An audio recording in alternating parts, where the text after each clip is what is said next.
So hey, good morning everyone. Thank you for coming here, and I hope that you're having a great time at NASSCOM. Today I'm going to talk about game art. So there's a process in the game development pipeline which most of the studios follows, and I just want to introduce you to the steps of the procedure that follows, and basically my session will be more oriented towards the art processes of creating games. And before we come on to any of the content, let's just look at this title slide. This is one of the pages from my sketchbook. It's a side-scrolling 2D platformer game art that I'm currently developing for a very interesting game idea. What do we see here? There are a couple of characters which are outlined in black, and the background is sketched out in red pencil. There are some of the notes which are listed out around here. So if you look closely, the very first one, it's not readable from the backside, but so it says that no two edges are parallel. So if you look at the entire art, you would not really find any of those strokes or lines around in the entire environment or on the character art which are parallel to each other. So this is some sort of a stylization that has been identified for this art. The characters that are around in the background are very readable in terms of the posing that they have right now. There's this sheriff who is killing a bandit, and he's in midair doing a gunshot. And if you look at the silhouette of the character as well as the bandit, if you just fill them up with black color inside the entire character art, you will still read the action, the poses of these characters.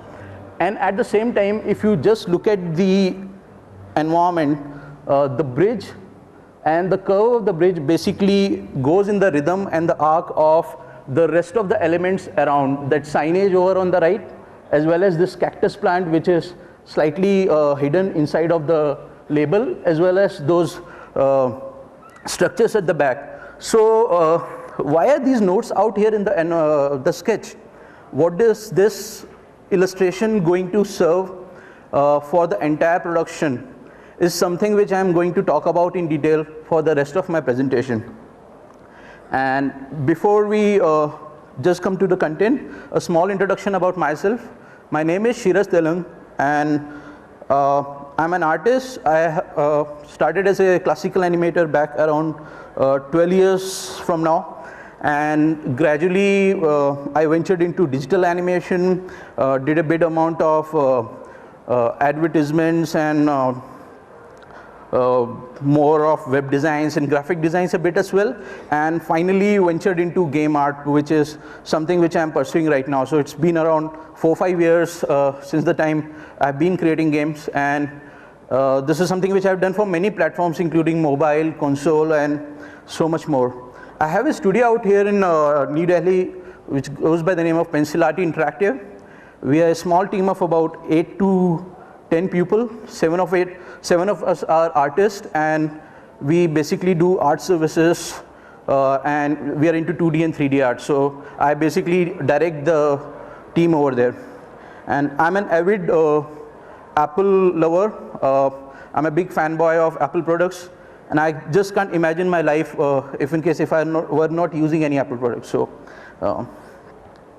and also I'm a gamer, so I almost play on many platforms. My favorite platforms are Nintendo's, and my favorite games are Donkey Kong Country Returns or Rayman Legends. It's an amazing game.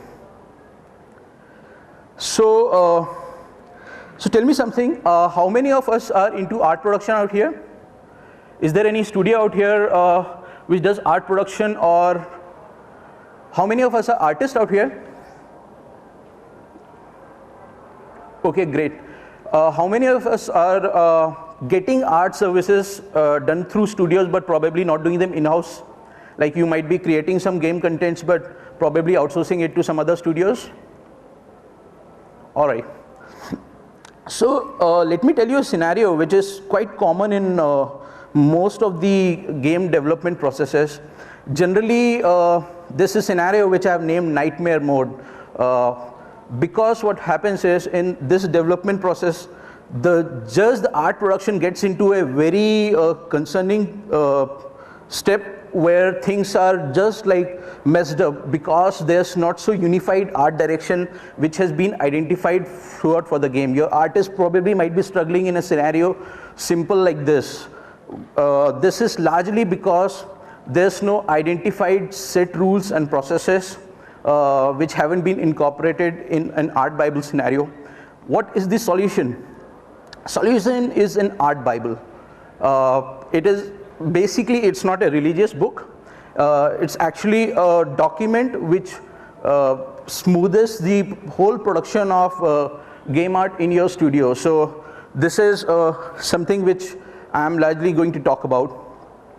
Majorly it would be a document actually.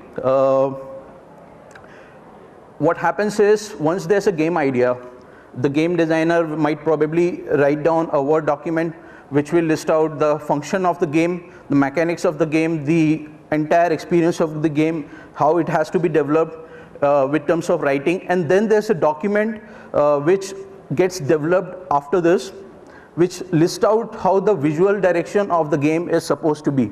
So everything which basically speaks about the color scheme, the style, the treatment of the game art, the interface, the process of creating those assets is something which is usually lined up in an art Bible. Normally you would create this art Bible soon after your game design documents gets created and right before the asset production. So it's actually very important to do this at this point of time before the actual asset production begins, because largely it will help you out to save your cost on some additional or waste of effort that will go into asset production without much of a synchronized identification in an art Bible. And who makes this? This is usually created by the art director from the studio, who have a clear understanding of how the visual game art is supposed to look like. So he comes from an experienced background of dealing with geometry, thinking of new art style to probably deliver to a game, and he takes up the whole initiative of compiling a document which contains both the text information as well as some of the visuals, and the whole document is what the result is what we call style guide or an art Bible. What does it do? This document is basically supposed to tell you how the look and feel of the game is going to be. Mostly what happens is, in a production scenario when there are about 10 to 12 artists, or maybe more than this, lesser than this, it's very important to align their work process in an exact same manner so that the result of the game looks harmonious. It feels like it's coming from a same set of art rules. The characters are blending with the environment is blending well with the UI is complementing the rest of the gaming experiences. The narrative sequences that are coming around in between, and those cuts are rightly aligned with the pace of the rest of the gameplay. So this consistency is absolutely important. And what happens is, there are artists who are working on different profile in your studio. Probably their level of experiences might be different. Someone might be of an art lead position, someone might be an art director, someone might be an entry level artist, or else their roles might be different. Someone might be only involved with background art, and the other might probably be taking character animations, and someone might be handling the UI. So this document basically lists out some of the important points which need to be considered and remembered when you're creating your art in order to keep the consistency throughout between the whole of the production. So this is what helps the team understand the whole intent of the game. And also many of the games contain some special stylized information which might be unique to that game and might be different from any of the other game you might probably know on the same genre or on the same platform. So in a game probably you might be doing some heads which are like about 200% size of the normal human head, or else like you might be treating the background in a very low polygon setting where the trees and the clouds are not more than any basic geometric shapes. So altogether this information has to be rightly communicated to your team members, and Art Bible does that. So this is one of the basic needs. And also what happens is in a production scenario, because the art production at times goes to about 6 months to 1 year in a regular game, there are some new team members who add up in your production team, and it becomes important for the producers as well as the game art directors to let the new team members understand how the rest of the game is progressing and how they should start creating the new art for the same game. And this document basically serves as a reference point. You would hand over this document to the new artist, they'll run through it, and it will make their job easier to immediately grasp the whole requirement of the art style which is currently getting developed, and immediately align themselves to the whole production scenario. Also, this document at times helps into marketing and communication related activities as well. So probably your marketing team might use the document for some of their objectives. So this is also something which an art Bible basically serves. And when you are beginning an art Bible, therefore you need to know these answers, because when you are writing your art Bible, it should actually make sense. It should really get used when the actual production happens. And what you should do is you should think about what would my team member need to know in order to contribute to my project. Now, this is very important. You might probably end up making 25 to 30 pages of a document, and it might not be giving the very important information to smoothly execute the game art production. And this is helpless. I mean, like, this is not going to make much sense, because altogether you might engage some amount of your time in making the art Bible, but the production guys might not be fully utilizing the content inside it, and therefore might be making those mistakes which you were not anticipating for. So it's very important that you have clearly well thought about what does your team member needs to know. Who is the target audience of your document? This is again something which is quite important, because your target audience might be just the people inside your team. What is their level of understanding, probably literature, understanding images, browsing through your document. So this is also something that you need to know. We are coming from different places. All over here in India also there are so many artists and production guys who might probably not be versed with complicated language terms, and therefore the document that you are preparing should basically address and be in accordance to your target audience of this document. Also, if you are hoping that someone will sponsor your game, like many of these studios currently are not venturing into production unless and until they literally have any sponsor funding your game. And this document also comes into use for these scenarios where maybe you might create a game design document, an art Bible document, and take to a publisher or maybe an investor, propose them that we are planning to make this game. So he might also want to go through the art Bible, look at the visual field which the art Bible is proposing, and therefore make a choice whether they want to fund your game. And also, like, how do you make your artist understand and share the whole visual intent? So this is something that we already discussed, but yes, so basically you want your artist to understand the whole visual direction. So in a document, it's not always necessary for the people who are making an art Bible to literally be an artist altogether. I mean, like, it's always better to involve art directors and those people, but many of us are indie developers and some of us might probably not have an art background. So how do we deal with this situation? Because we are ambitious, we are hoping to make game art, and what we want is, we want to have a starting point for our production. We are probably considering hiring some artists from outside, and at this point of time we just want to approach them with how do we want our game to look like. So there are several components which can be included in a game art Bible except from art. You can probably include concept art, but there are also photographs that can be part of your art Bible. There can be diagrams which illustrate and explains your games more perfectly. There are also completed assets which are usually part of art Bibles.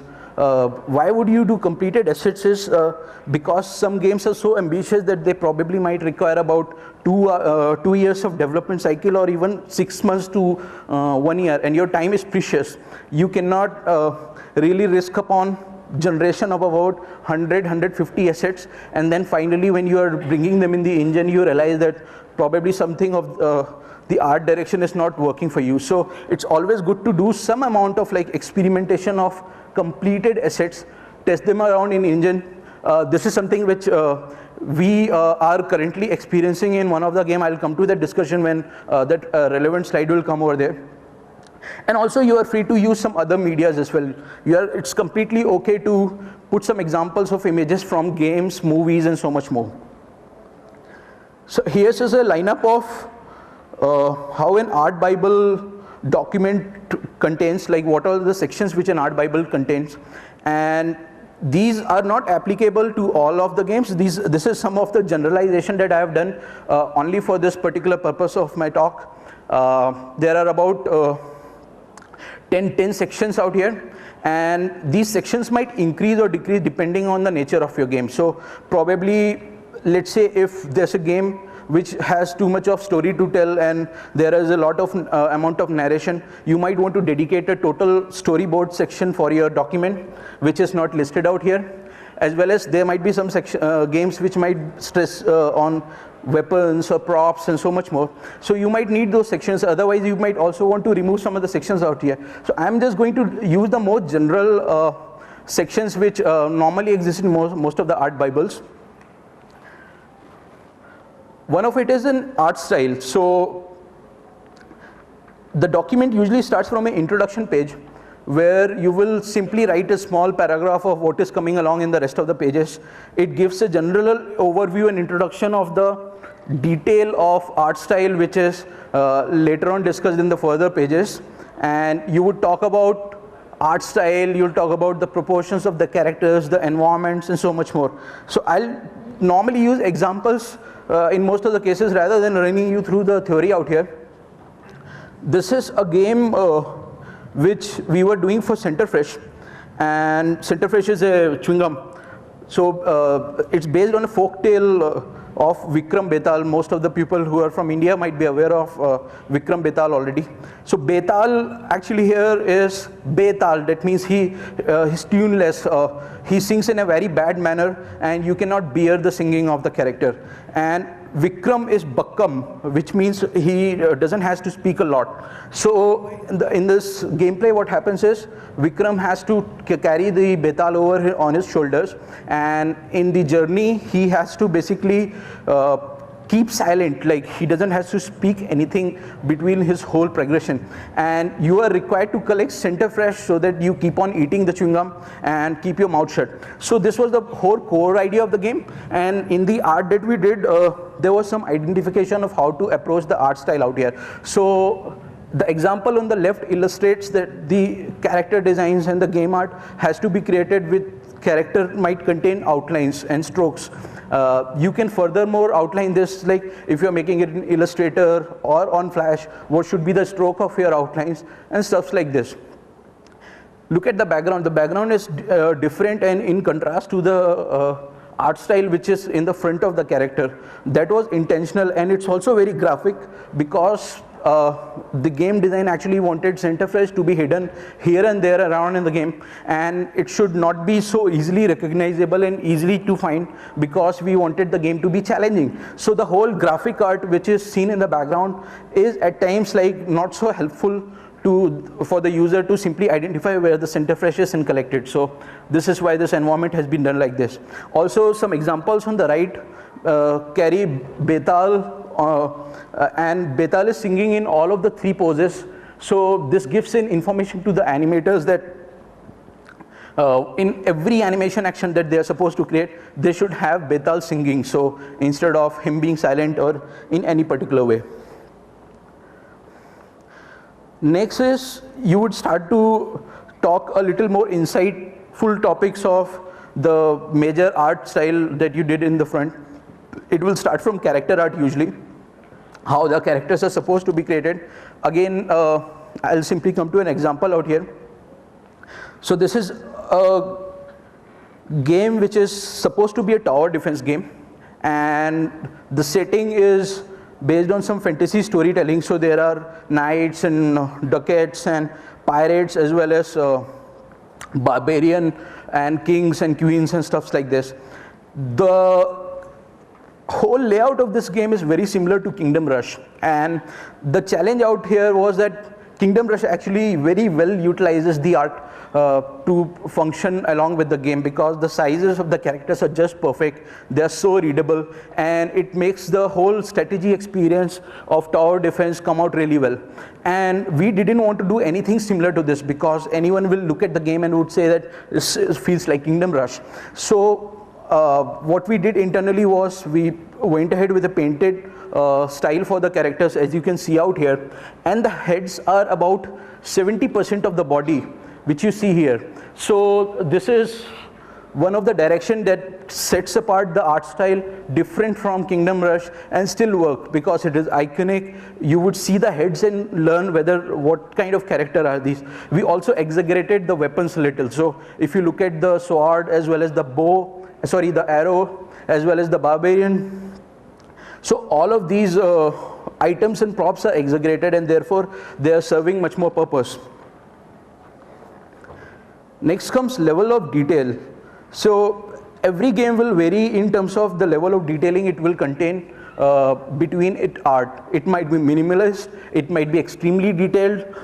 There are so many factors to consider and something to freeze upon. It entirely depends on the platform where you are publishing the game, how much of an effort can you invest towards creating the art, and several more factors. So a social game of ours, Metro City, uses isometric social game buildings, which are heavily detailed with regards to smaller information, because we expect the assets to look good even on a retina display and fully pinched in, and you would want to see the details. So stuff like this is not so readable out here, but yes, all of the vector information which is contained in the assets and the general size of these actual art assets are very large in canvas. So this is some of the identification of the detail that we did when we were creating the assets for Metro City. Another thing is camera. So all game will particularly have some way of camera mode for your game, and what happens is it can be a side-scrolling game, so you would see the environment from a side view. Probably it might be a first-person